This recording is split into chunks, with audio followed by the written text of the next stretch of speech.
The ninjas didn't lose a battle. They didn't run out of weapons. They didn't run out of courage.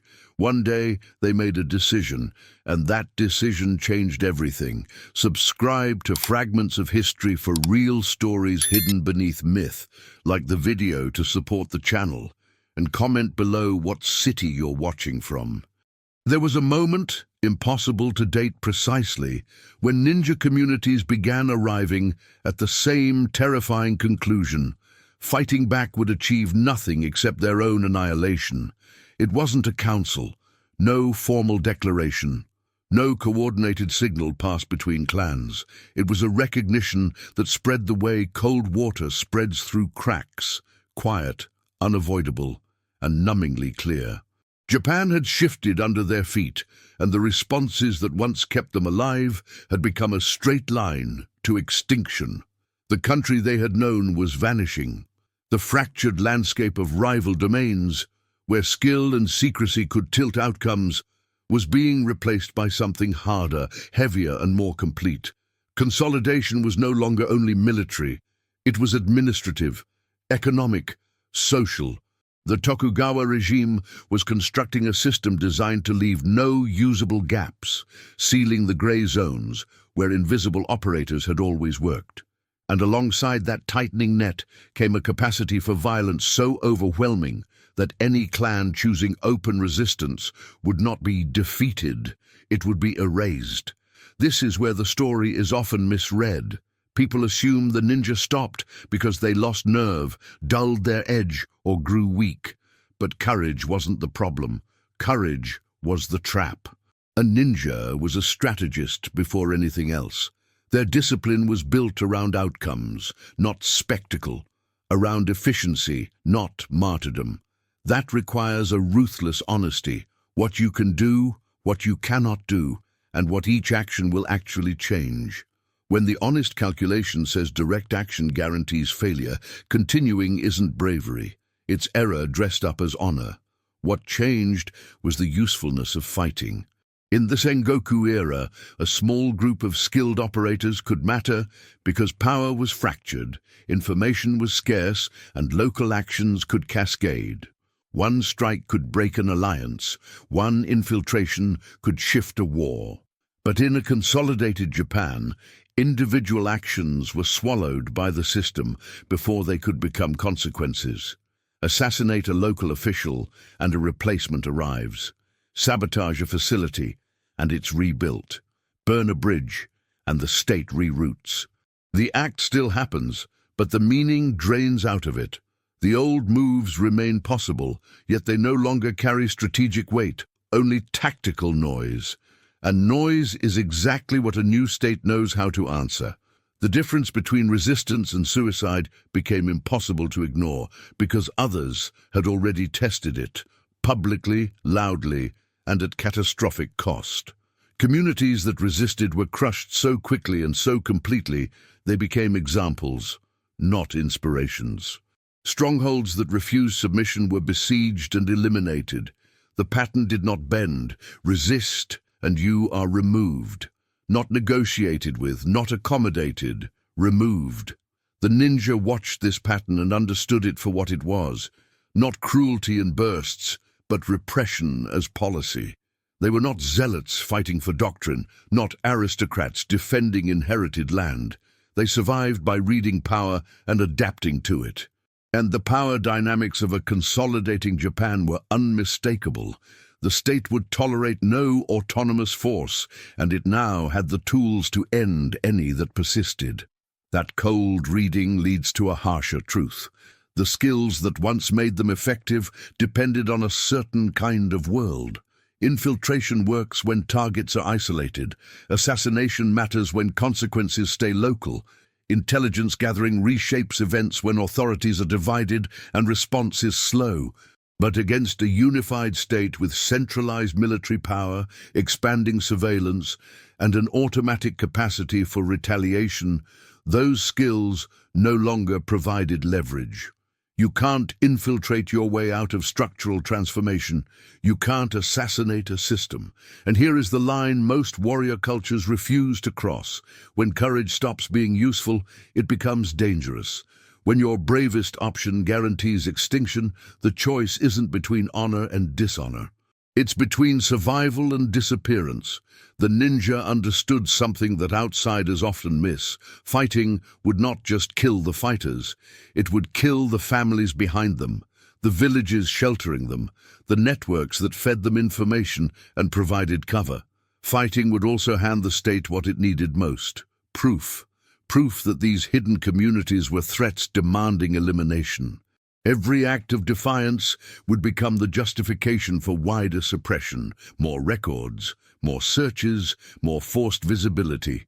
Fighting wouldn't injure the system, it would strengthen it. So they chose something harder than a last stand. They chose silence. Not the silence of defeat, not surrender, the strategic silence of people who understood that visibility was now a death sentence. This wasn't decided in one instant. It accumulated, through observation, through conversations whispered behind doors, through calculations repeated until they all pointed the same way. Different clans reached it at different times, but they reached the same end. The only move left that wasn't already mapped to extermination was to stop moving. This is why the day has no date. There was no banner moment, no battlefield finale. It was a change of posture, not a headline, a profession turning inward. A set of techniques allowed to atrophy rather than invite scrutiny. A cultural death accepted so that physical life could continue. And it could not be coordinated, because coordination required communication, and communication created the very footprint they were trying to erase. Each family made its own decision. Each village did its own arithmetic. But the conclusions converged, because the reality was the same for all of them. The world had transformed, and fighting that transformation would accomplish nothing except their destruction. What makes this moment so unsettling is that it violates the ending we're trained to expect. Warrior cultures are supposed to burn out in a final blaze. One last battle, one last legend. The ninja chose the opposite. They accepted irrelevance to preserve existence. From the outside, it looks like dishonor. From the inside, it was the hardest discipline imaginable. To live without recognition, to erase the shape of your own identity so your children could keep breathing. But silence isn't passive. It isn't merely the absence of action. For the ninja, silence became something else entirely, an instrument more precise than any blade. And once you understand how silence can operate as strategy, you begin to see why this choice wasn't weakness. It was control. And the state didn't know how to fight an enemy it couldn't even prove was still there. Silence is often mistaken for surrender. But for the ninja, silence became the most sophisticated weapon they ever deployed. Not the silence of fear or defeat. Calculated absence, engineered to deny the state exactly what it needed. A visible enemy it could name, hunt, and use to justify repression. This wasn't passivity. It was resistance through refusal. Refusal to step onto a battlefield where the outcome had already been decided. The real meaning of ninja silence was a war over certainty itself. The Tokugawa regime didn't just want obedience, it wanted proof of control. Legitimacy was built through demonstration. Every autonomous force accounted for, subordinated or eliminated. But you can't claim a clean victory over an enemy that won't appear. You can't display dominance over a target that cannot be located. The ninja's silence created a problem the state couldn't publicly solve. Were they gone, or were they simply invisible? That ambiguity mattered. A regime that claims total order cannot tolerate unanswered questions. Invisibility had always been the ninja's primary advantage. In the Sengoku period, it was an offensive tool, used to infiltrate, gather intelligence, strike without attribution, and vanish before consequences could form. But in a consolidated Japan, invisibility became defensive. The objective wasn't penetration anymore. It was survival. Not to be seen, not to be identified, not to be classified. Because classification was the beginning of extermination. That demanded more than hiding in shadows. It demanded the erosion of identity itself. The value of not reacting cannot be overstated. Systems built for control run on action and response. You resist, they suppress. You fight, they crush. You organize, they infiltrate and dismantle. Every move you make gives them something to seize, something to point at, something to punish, something to hold up as proof that the state is necessary, vigilant, righteous. Even brutal measures become reasonable when there's a threat on display. But when you don't act, the machinery stutters. The apparatus of repression needs targets. Surveillance needs signals. Military force needs an enemy it can reach. Silence breaks the cycle. The system still strains for contact, but finds nothing solid to grasp. And in that emptiness, the state loses the clean narrative it relies on. We found them, we defeated them, we restored order. This is how power interprets resistance, as validation. When you strike back, you confirm the story the state is trying to tell. Danger exists, and only the state can contain it. You hand them political cover. Crackdowns become security. Records become stability. The tightening net becomes public safety. The ninja understood this with cold clarity. Fighting wouldn't weaken the regime's legitimacy, it would strengthen it. Silence, instead, functioned as negation. The Tokugawa regime claimed authority over all of society. It claimed to know who everyone was, where everyone belonged, what everyone was permitted to be. But if an entire professional community could vanish without an official ending, without surrender, without a massacre, without a public reckoning, then the claim of total control was exposed as performance. The ninja's disappearance didn't topple the system. It punctured its certainty, and for a regime built on certainty, punctures are dangerous. Disappearing to avoid justifying repression wasn't an emotional choice. It was tactical logic. Large-scale elimination requires justification, resources, orders, momentum. You can't sustain a public campaign against an enemy that isn't doing anything visible. You can't keep mobilizing fear against a threat the population cannot see. And the state couldn't admit the ninja were still there without admitting it couldn't find them. To acknowledge the problem was to confess limits, so the ninja made the problem unnameable. And there is a critical difference between disappearing and fleeing. Fleeing is movement, and movement leaves traces. Refugees create trails. Migration produces witnesses, transactions, documentation. Physical relocation becomes visible to systems that count bodies and track patterns. Disappearing is different. It's transformation in place. You don't go anywhere, you become someone else. The farmer in the fields may have been trained. The merchant in the town may have carried old connections. The low-ranking retainer might possess techniques from a tradition that no longer had a public name. The people remain.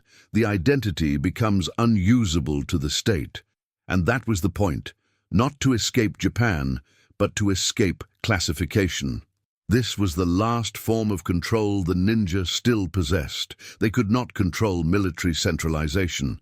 They could not reverse political consolidation.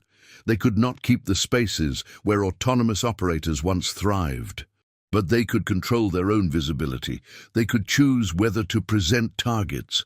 And by choosing invisibility, they preserved the one advantage that had always defined them: presence without exposure. Silence as strategy required discipline that violence never demanded. Fighting offers release. It feels clean. It flatters courage. It gives a person the relief of doing something. Silence gives nothing back. It requires enduring humiliation, accepting irrelevance, watching a profession die without defending it publicly. It means swallowing the need to be recognized, because recognition had become a spotlight, and the spotlight meant death. Most warrior cultures would never accept that. The samurai ideal points toward the final gesture, the clean ending, death that preserves the story. But the ninja chose survival over legend. They understood that legend is often just a beautiful coffin. The sophistication of this approach is easy to miss because it violates heroic instinct. We're trained to read action as strength and restraint as weakness. But strategic silence is not the absence of will. It is will applied inward, daily, quietly, relentlessly. Every day they remained invisible was a day they survived the state's elimination of autonomous forces. Every generation that kept knowledge private instead of displaying it was a generation that avoided becoming a case study in suppression. Silence also protected the knowledge itself. You cannot document what you cannot observe. You cannot build countermeasures against techniques you cannot identify. By refusing to demonstrate their capabilities, even in defeat, the ninja denied the state the chance to catalog them into something manageable. Some techniques died through disuse. Others survived precisely because they were never offered up for study. The psychological cost was enormous. Any ninja rebellion against Tokugawa consolidation would have failed. Not probably, not likely. It would have failed with mathematical certainty. And the ninja knew it, because they were professionals who understood ratios of force, terrain, logistics, and political isolation. When every calculation returns the same answer, the answer stops being theory. It becomes a wall. The inequality of forces wasn't just large, it was absolute. A major ninja clan might field 50 to 200 operatives at full strength. The Tokugawa regime could move armies in the tens of thousands, backed by samurai retainers in additional thousands, supported by conscripted ashigaru and increasingly effective firearms. Even the raw numbers alone were suffocating, but numbers were only one layer. The state controlled castles, armories, supply routes, tax flows, and the economic infrastructure that keeps men fed and campaigns sustained. What did the ninja control? Skills designed for precision, secret techniques and hidden knowledge that become nearly worthless when war turns into open occupation. And the old equalizer, terrain, was no longer theirs. In the Sengoku period, defensible regions like Iga and Kōga mattered. Rugged mountains, limited routes, intimate local knowledge. A small force could survive because the land itself resisted outsiders. But by the time silence became the only option, that landscape had been processed. Mapped, roaded, administratively absorbed. Villages that once offered concealment were now registered, monitored, and integrated into state oversight. The mountains didn't change. What changed was what the state built into them. Unification also reshaped war into something the ninja couldn't outmaneuver. Sengoku armies were powerful but fragmented. Vassals maintained their own troops. Alliances shifted. Command was uneven.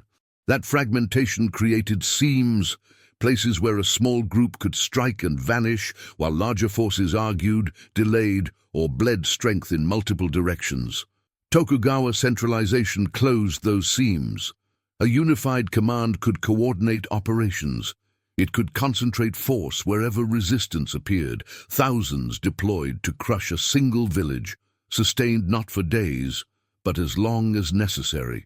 No ninja network could match that endurance. You don't outlast a state that has decided you are a problem.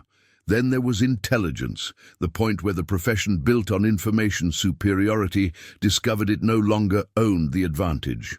Tokugawa governance expanded formal oversight and informant systems into daily life.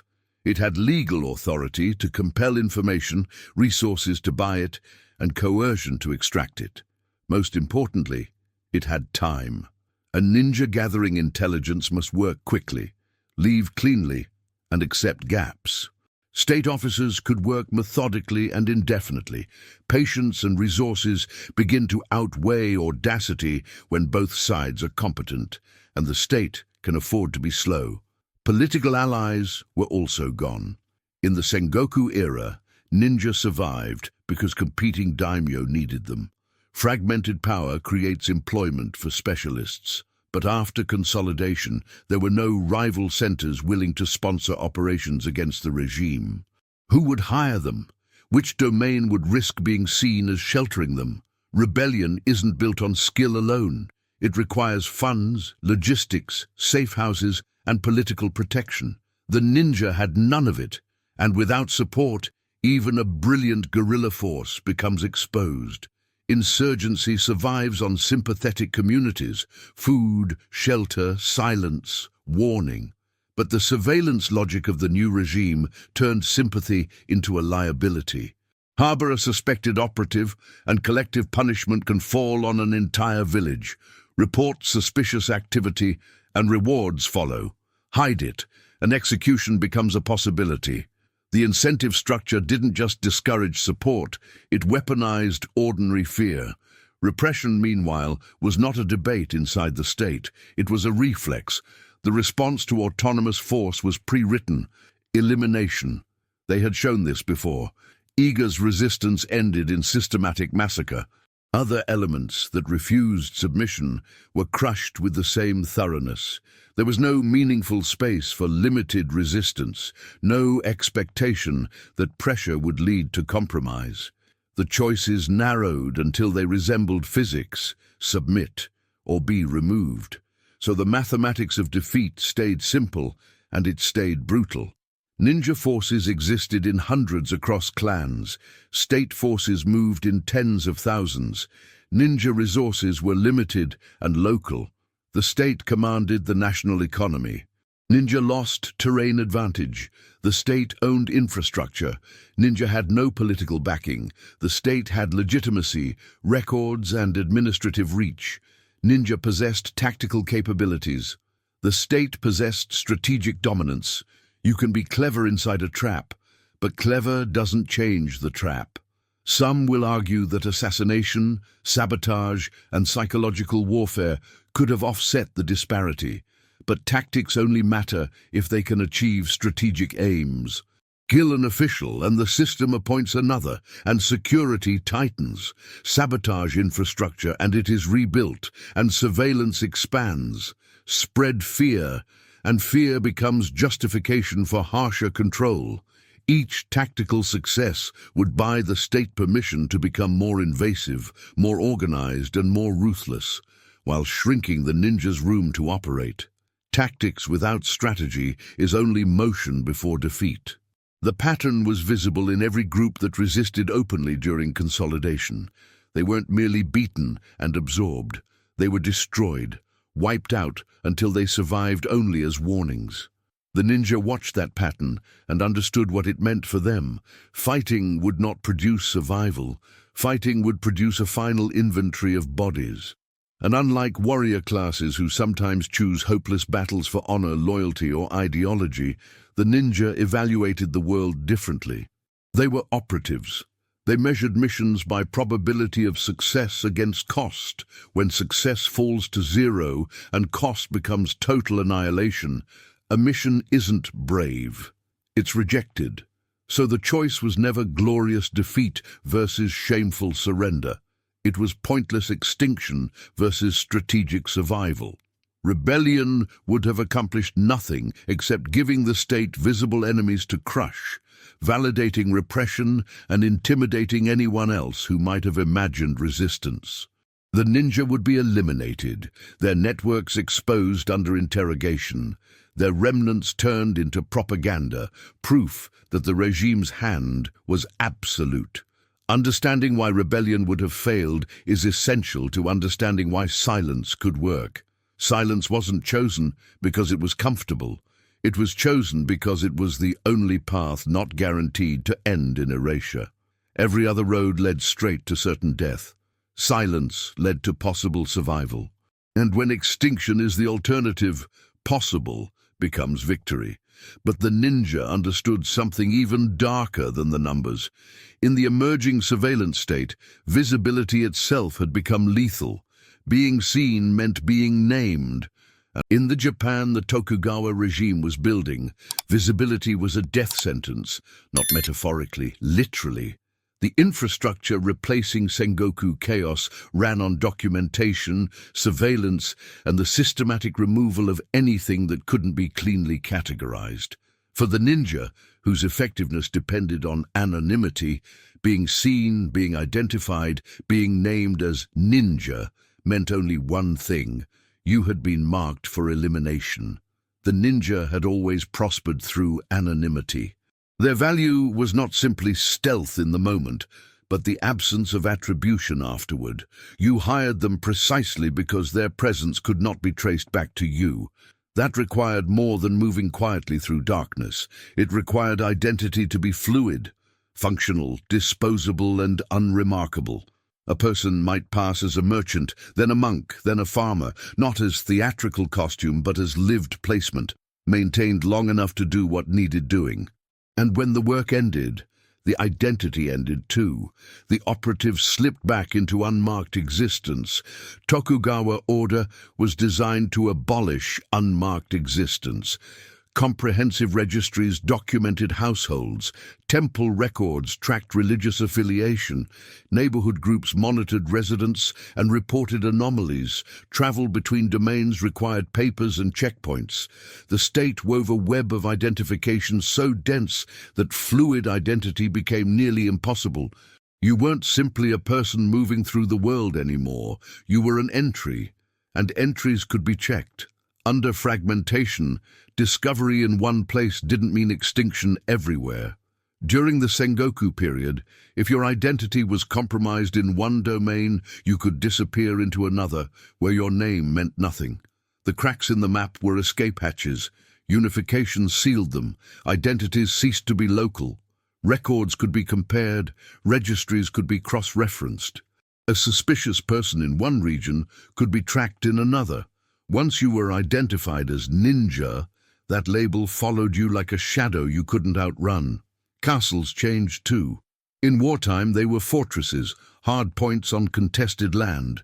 In Tokugawa peace, they became administrative engines, bureaucratic centers coordinating oversight. From castles, officials maintained registries, managed checkpoints, supervised local enforcement, and gathered intelligence. These were the nodes through which the state's gaze entered daily life, and from those nodes, the state could see what it needed to see, especially the people trying not to be seen, because the state hated gray zones. Ambiguity is intolerable to a system built on classification.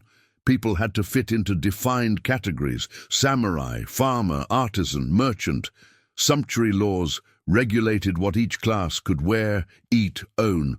This was not only hierarchy, it was infrastructure. The state needed to look at a person and understand their place instantly, but the ninja existed in the spaces between categories. They moved through them. They refused stable placement.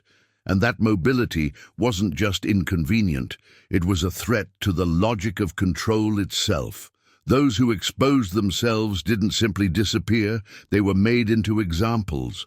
The Tokugawa regime understood that order is maintained not only through quiet enforcement, but through occasional spectacle, public proof that the system is real.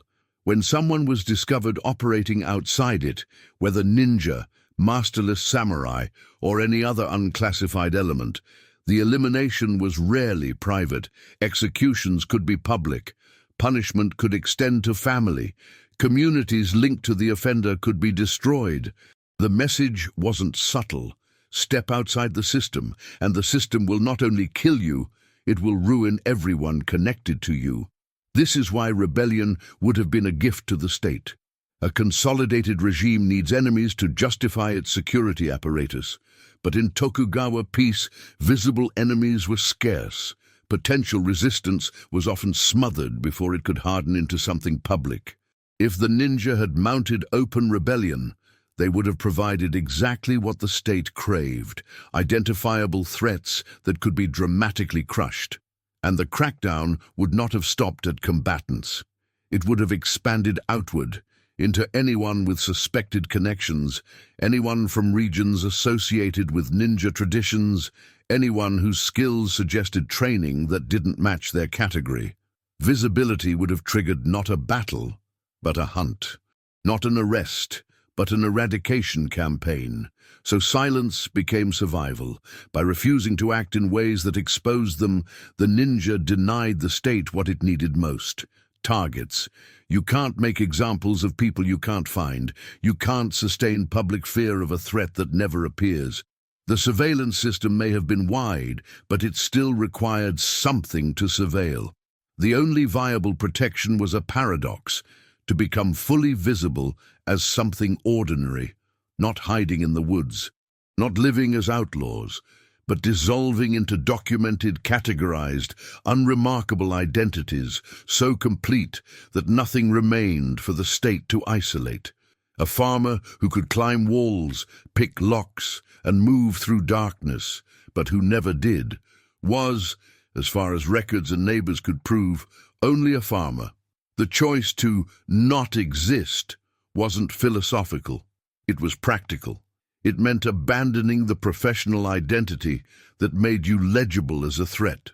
It meant severing clan markers from family records, destroying evidence of specialized training, never demonstrating capabilities that could invite questions. In Tokugawa Japan, a question could become an investigation, and an investigation could become a sentence. The erasure had to be total. Partial invisibility was worse than exposure because it produced suspicion. If you claimed to be a merchant but moved like a fighter, eyes followed. If your household claimed no unusual history but maintained strange private traditions, eyes stayed. The only safe path was conformity so complete that even your descendants might not know what had been buried. Some families tried to keep fragments alive, teaching in private, preserving knowledge in coded form, maintaining networks through subtle signals. But half invisibility has a lifespan. In a system built to catalog, secrets are not merely dangerous, they are finite.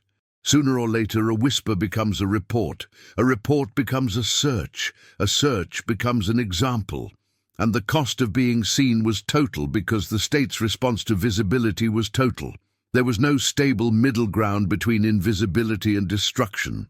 You either existed inside the documented, categorized, controlled order, or you were treated as a contaminant to be removed. This wasn't paranoia, it was pattern recognition. Groups that maintained autonomous, visible identity were targeted. Individuals who stepped outside their category were investigated. The regime was building a society where everyone fit into predetermined shapes, and it was willing to use force to make reality match the blueprint.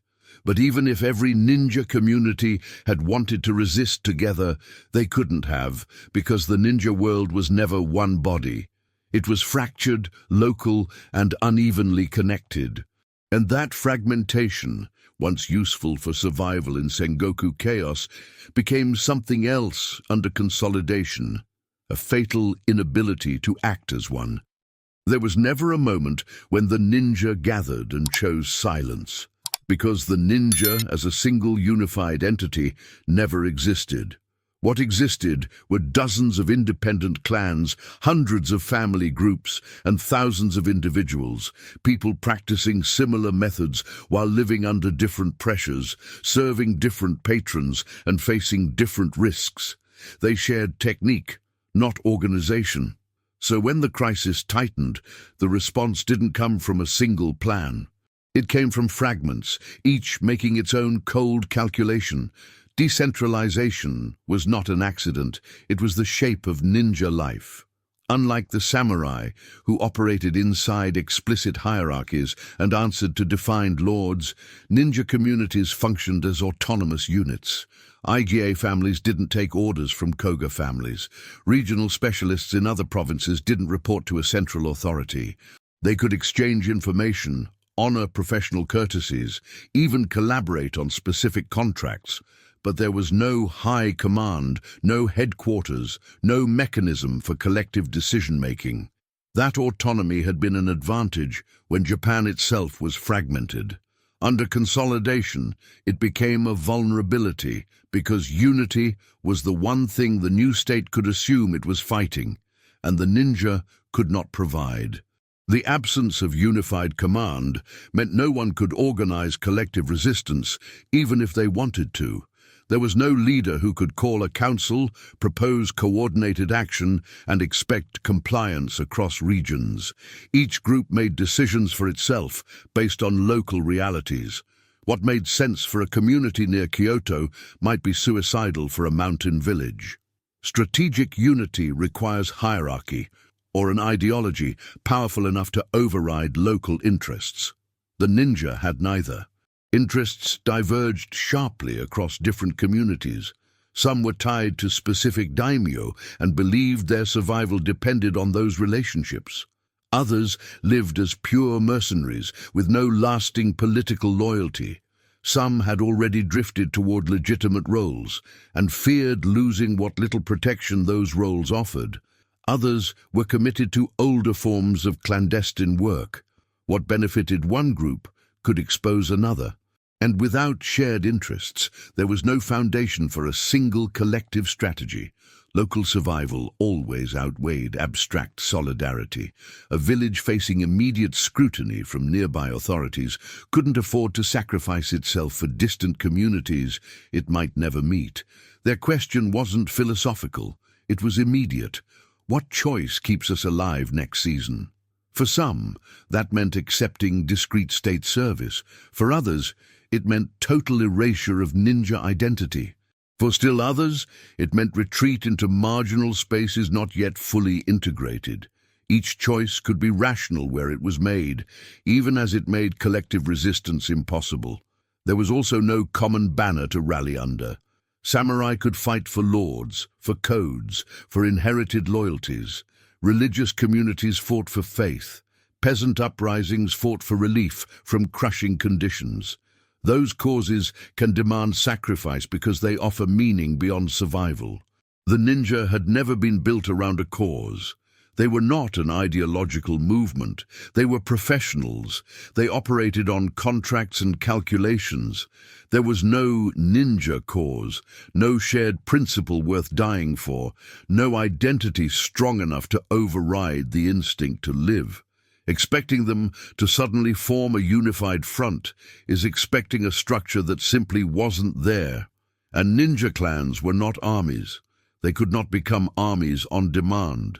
Armies require command, logistics, standardized training, and the willingness to sustain casualties in exchange for strategic goals. Ninja networks were small, flexible systems optimized for covert work, where success meant nobody even knew you were present. To convert that into organized military resistance would require an internal transformation as radical as the external one they were already facing. Even if it were possible, it would be strategically pointless. You cannot turn specialists in stealth into conventional fighters and expect the result to be anything but slaughter. So each village, each family, each individual decided alone. Some did it consciously after harsh deliberation.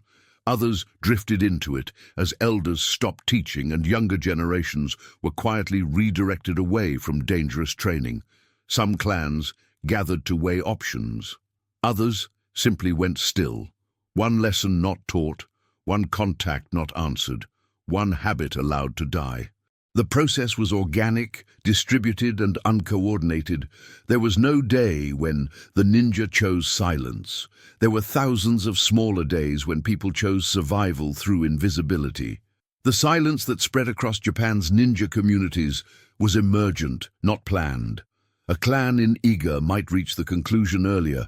A family in Koga might reach it later. The pattern was consistent. Silence, transformation, disappearance, but the timing and method were local. And that decentralization made the silence harder to detect. There was no conspiracy to infiltrate, no meeting to expose, no leadership to eliminate. The state could crush a rebellion because rebellion has shape, it has names, it has points of pressure. But what do you crush when the enemy becomes a lack?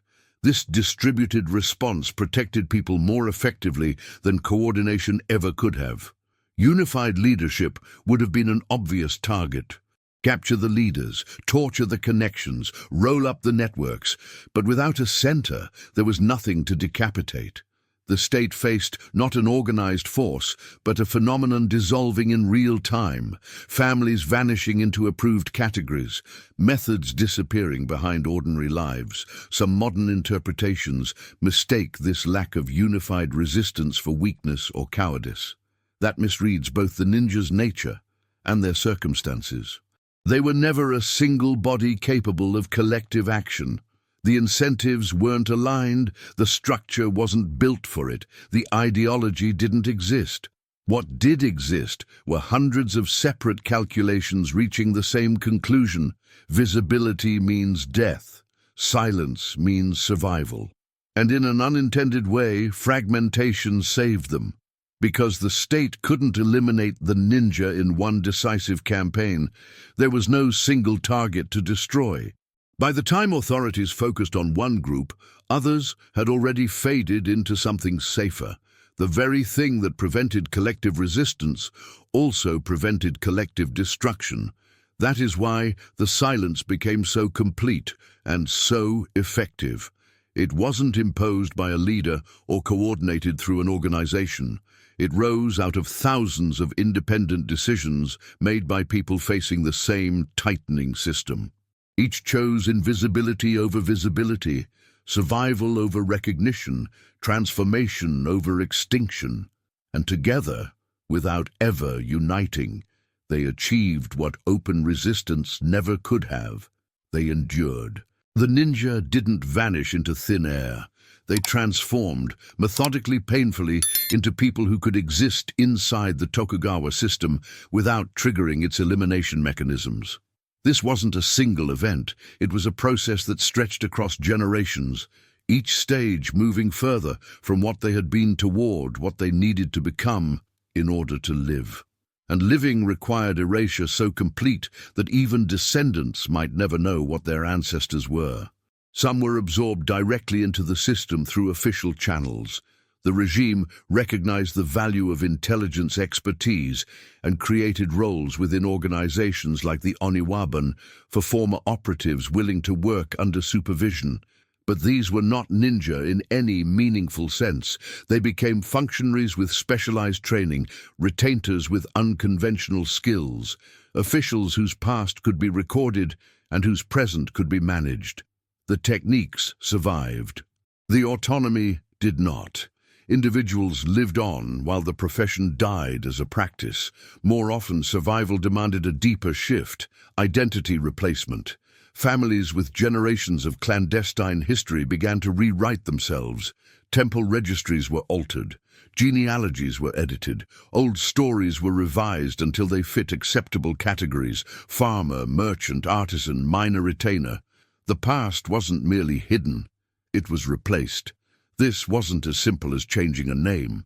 A new identity had to be supported by documentation, witnesses, and behavior so consistent it produced no questions. A family claiming to be farmers for 3 generations had to actually farm, understand the rhythms of harvest, speak the language of agriculture, integrate into the social fabric of farming communities. The identity had to be lived, not worn. And the most important element was the children. They could not reveal what they did not know, so the secrets weren't passed down carefully. They were not passed down at all. Another path was discreet service within the system's edges. Some accepted low-level positions in regional administration, castle security, or checkpoint management. They were not publicly labeled intelligence operatives, but their skills made them valuable in roles adjacent to order and surveillance. Those positions provided income and legitimacy while keeping them under watch. Authorities monitored them precisely because they understood what they might be capable of, but monitoring was preferable to elimination as long as compliance was visible and constant. For many, the most brutal requirement was the abandonment of practice. Techniques honed across lifetimes had to stop being used. Training that once defined daily existence had to cease. Skills that shaped identity and purpose had to atrophy by design. A person who could scale walls, move silently, read defenses at a glance, he had to become someone who never did those things. The knowledge could remain in the body, buried and unused, but the practice had to die. In a world where being remarkable was dangerous, competence itself had to be disguised as ordinariness. Many returned to civilian life, not as cover, but as surrender to a new reality. Former operatives became genuine farmers, merchants, artisans. They learned trades they had once worn as masks and made them real. They integrated into communities not as infiltrators, but as neighbors. They raised children who knew nothing of clandestine work. This wasn't infiltration, it was replacement. The person who had been ninja was overwritten by someone who simply wasn't. Knowledge diluted across generations through deliberate non-transmission. Parents who held comprehensive training gave their children only fragments, if anything at all. Perhaps basic martial skill reframed as family tradition. Perhaps herbal knowledge explained as folk medicine. Perhaps observation and caution taught as good sense. But the integrated system, the methodology, the operational framework, the identity, was not handed forward. Each generation inherited less until nothing recognizable remained. Some families preserved partial knowledge as harmless tradition. A movement pattern survived as dance. A knot survived as practical craft. A habit of silence survived as discipline. But without context, these fragments became cultural residue, forms without function. Descendants could carry them for centuries without understanding what they once meant, because their ancestors had deliberately severed meaning from practice to protect them. Lineages were also erased through strategic forgetting. Families destroyed their own records. Written materials were burned. Oral histories were intentionally not told. Knowledge holders died without teaching. This wasn't cultural loss through neglect, it was cultural suicide with intent. They chose to kill their heritage, so their heritage couldn't be used as evidence against their descendants. The most successful survivors are the ones no one can trace. They left no records, no proud lineages, no clean paper trail for historians to follow. They became thoroughly unremarkable people, living thoroughly unremarkable lives. Survival so complete, it disappears from the story. In a system where any visibility could be lethal, even historical visibility carried risk. The winners of this transition are invisible precisely because they succeeded. Surviving without name, without recognition, without legacy was the cost of physical survival. Individuals and families sacrificed what gave life meaning, professional identity, cultural heritage, the possibility of being remembered, in exchange for one simple thing, existence. They chose to be forgotten rather than remembered and dead. Repeated across Japan, thousands of times, that choice is why the transition from a world that needed ninja to a world that hunted them produced so little visible conflict. Some modern descendants stumble across fragments, an artifact, an odd custom, a cryptic line in a family record, and wonder why it was hidden. The answer is simple and merciless. It was hidden because revelation meant death. Their ancestors chose ignorance over extinction. That choice was protective, and it was brutal. It is part of why those descendants exist at all. The erasure wasn't total everywhere. Small pockets of knowledge survived in remote places, guarded privately, while conventional facades were maintained publicly. But even that modern culture misunderstood what happened to the ninja because the truth refuses the shapes our stories demand.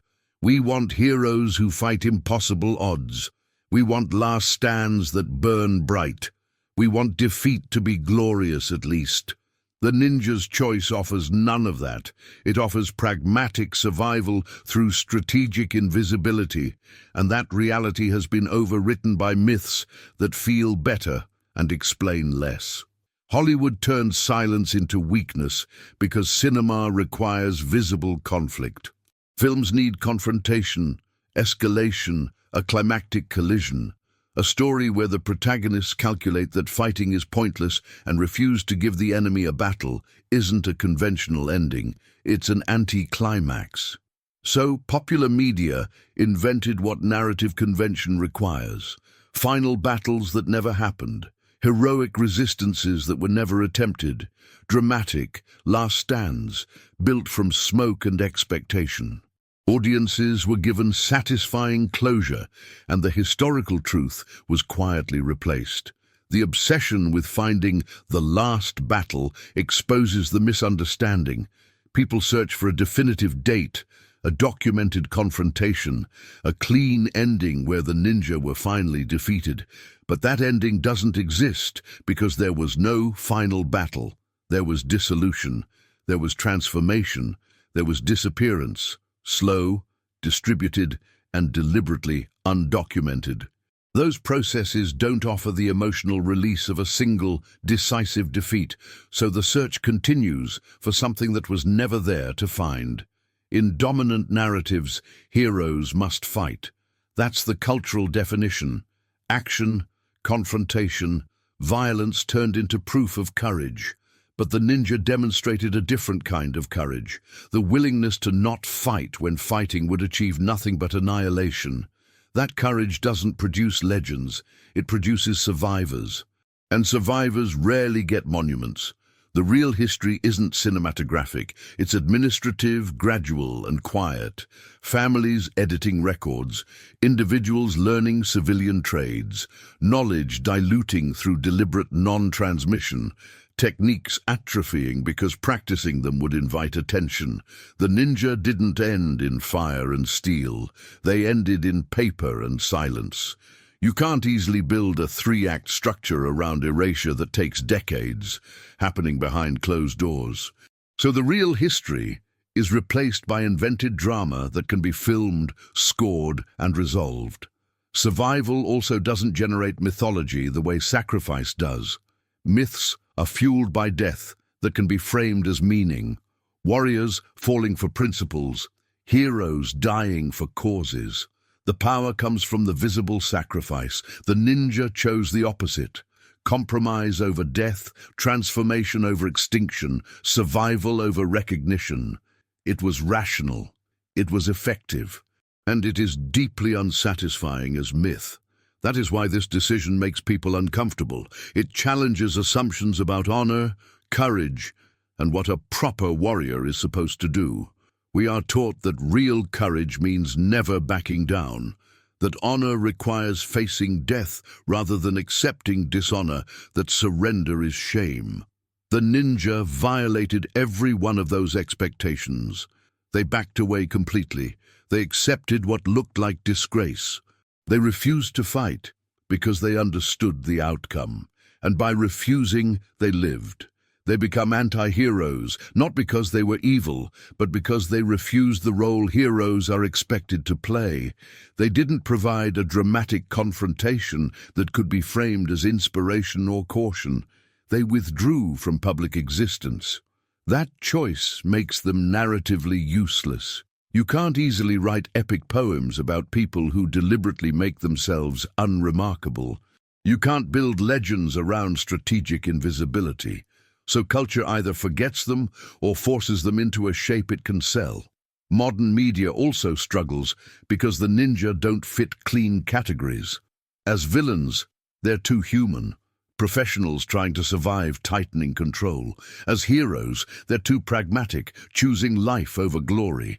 So popular culture splits them into extremes: magical assassins, noble rebels, monstrous supervillains, romantic outlaws. The real historical complexity gets flattened into something easier to consume. Spectacle replaces truth because spectacle spreads.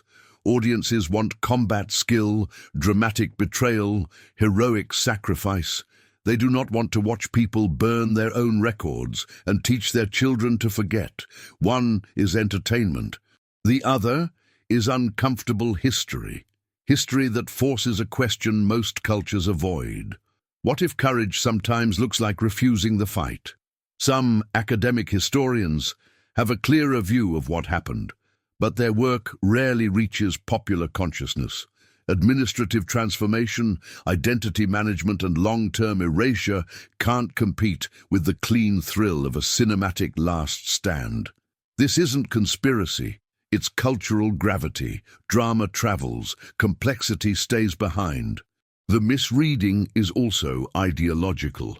Many modern traditions, especially those shaped by military values, treat never surrender as a universal virtue. That belief serves states.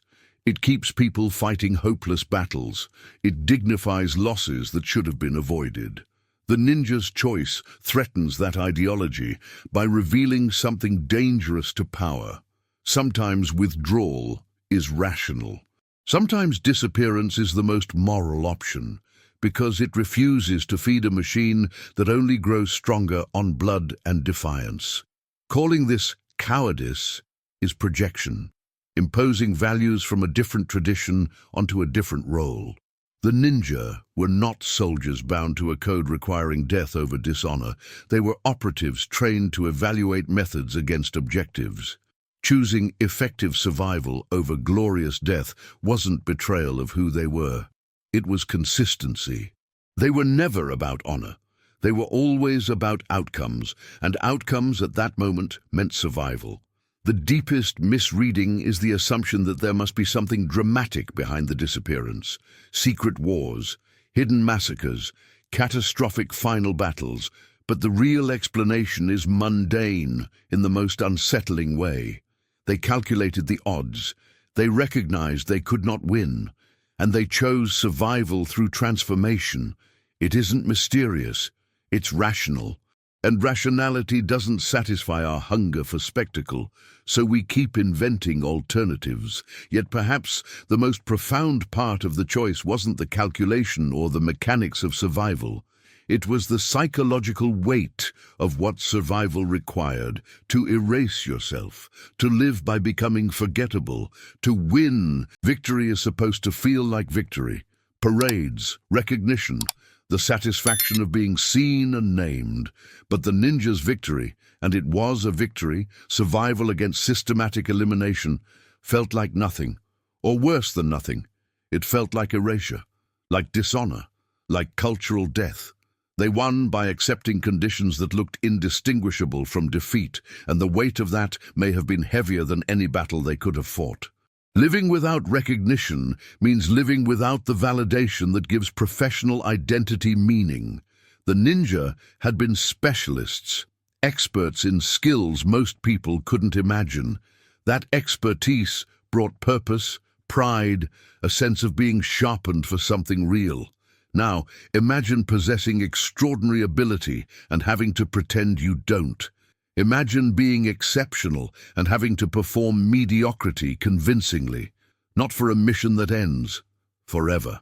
Not until the danger passes, but until the performance becomes your life, and the person you were exists only in a private corner of memory. Losing collective identity cut even deeper. Humans are tribal. We need belonging, continuity, the feeling that we are part of something older than ourselves. Ninja communities carried traditions across generations, techniques passed hand to hand, pride folded into lineage and competence. Choosing to erase that, telling children they were not part of anything special, destroying records of ancestors, pretending the community never existed, violated a basic human hunger for connection. It wasn't just abandoning a job, it was severing a bloodline from its own story. Abandoning public legacy meant accepting that contributions would be forgotten or misremembered. The ninja had shaped outcomes during the Sengoku period through intelligence and covert work, feared and valued precisely because they could move unseen, but claiming that history would make them visible, and visibility meant death. So they watched their legacy dissolve. Worse, they watched it mutate into spectacle and caricature while they stayed silent, unable to correct the lie without inviting annihilation. The psychological cost of erasure accumulates over time. At first you are pretending to be someone else. Then years pass, decades. The pretense thickens into habit. Skills dull from deliberate non-use. Memory fades without reinforcement. The person you were doesn't die in a single moment. He dissolves slowly, while you remain alive to witness it. This can be harder than physical death because it demands participation. You have to cooperate with your own disappearance. It was victory without glory, and glory matters more to human psychology than we like to admit. We aren't wired only to survive. We are wired to survive with meaning, recognition, continuity, legacy. Strip those away and survival becomes hollow. The ninja lived, yes, but they lived as people who could not openly acknowledge who they had been, could not practice what they knew, could not pass down what defined them, biologically alive, but professionally and culturally amputated. Survival without public honor was bitter in a culture that treated honor as a kind of oxygen. Samurai codes praised honor so intensely that death could be framed as preferable to disgrace. The ninja weren't samurai, and they didn't share the same ideals, but they lived in the same world. They understood what honor meant, what recognition meant, what legacy meant, and they sacrificed all of it. Not because it was meaningless, but because keeping it would have killed them. This is why the choice is rarely celebrated. It violates what we expect warriors to do. We celebrate hopeless stands precisely because they are hopeless. We build legends around people who fight knowing they will die. We praise martyrs who choose death over compromise. But how do you celebrate people who chose compromise over death? What monument do you build for strategic invisibility? What story do you tell about people who deliberately made themselves forgettable? And yet it worked. That is the uncomfortable truth at the center of this history. Silence, transformation, erasure, these choices achieved the objective, survival. Most individuals lived. Many families continued. Knowledge was lost. Identity was destroyed. Legacy was buried. But people remained. From the cold calculus of survival versus extinction, survival is victory. Everything else is method. And the difficulty of this victory is that it wasn't chosen once. It had to be chosen repeatedly, over years, over decades, across generations, not a single dramatic sacrifice, but a daily recommitment to disappearance. A father not teaching his son the techniques he ached to pass on. A mother destroying records she had been raised to protect. An elder watching traditions die and choosing not to preserve them, because preservation itself could become evidence. Each act was a small death added to the next, until the sum became a cultural grave. Some descendants today find fragments of this heritage and feel pride, but those who made the survival choices felt no celebration. They felt loss, grief, the weight of what they were killing with their own hands. The pride came later, inherited along with life. The people who paid the price lived inside the burden. This is what victory looks like when victory requires self-erasure, not glorious, not satisfying, not even clearly visible as victory until centuries later, when you can look back and say, they survived. They didn't give the state visible enemies to crush. They didn't provide a clean ending for storytellers. They didn't offer heroic myths. They offered something quieter, continuation. The ninja chose the most difficult path, surviving by accepting conditions indistinguishable from defeat. They carried the psychological burden of erasure, the cultural death of transformation, the historical obscurity of silence, no recognition, no honor, no glory. But they lived. Their families continued. And in the cold arithmetic of survival versus extinction, that lonely, uncomfortable, unheroic choice was the greatest victory available.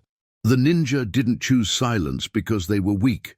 They chose silence because they understood the world had changed. And when fighting guarantees extinction, the bravest move is to disappear. Subscribe to Fragments of History for real, uncomfortable history. Like the video to support the channel, and comment below, what city are you watching from?